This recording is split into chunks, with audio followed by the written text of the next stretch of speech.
En ouverture des travaux de cette conférence des présidents, le speaker de la Chambre basse du Parlement, le professeur Vital Kamerhe, a invité l'assistance à observer une minute de silence en mémoire du pape François, décédé ce lundi 21 avril 2025, avant d'adresser un message de compassion à l'endroit de tous les chrétiens du monde. C'est avec beaucoup de douleur que nous avons appris cette nouvelle, non seulement en tant que chrétien catholique, mais en tant qu'homme tout court. Pour nous, c'est un homme de foi, un homme de paix, un homme d'humanité, un homme d'amour, un homme qui a toujours suscité en nous, au peuple de Dieu, beaucoup d'espoir.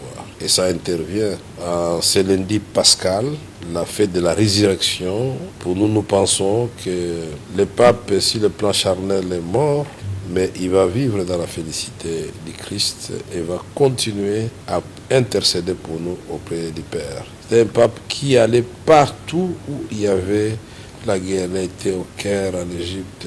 Il a été ici chez nous en République démocratique du Congo. Ce que j'ai noté aussi, c'est que dans toutes ces prières, il ne cessait de prier pour la paix en République démocratique du Congo. Un homme de foi, un homme d'espoir, un modèle pour nous tous. Devant les obstacles, il ne recule pas. Nous devons aussi avoir cette détermination et dire à notre peuple, à l'image du pape François qui vient de nous quitter, charnellement je l'ai dit, mais qui reste avec nous. Nous devons continuer à nous mettre ensemble pour que la paix revienne dans notre pays. Je vous ai dit, quelle que soit la durée de la guerre, c'est la paix qui va gagner.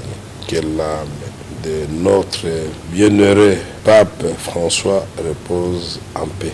À l'issue de cette rencontre, la conférence des présidents a annoncé la tenue d'une plénière ce mardi 22 avril 2025 à 11h. Parmi les points inscrits à l'ordre du jour figure la proposition de loi portant création de l'ordre des héros nationaux ainsi que la présentation du rapport de la Commission Défense et Sécurité.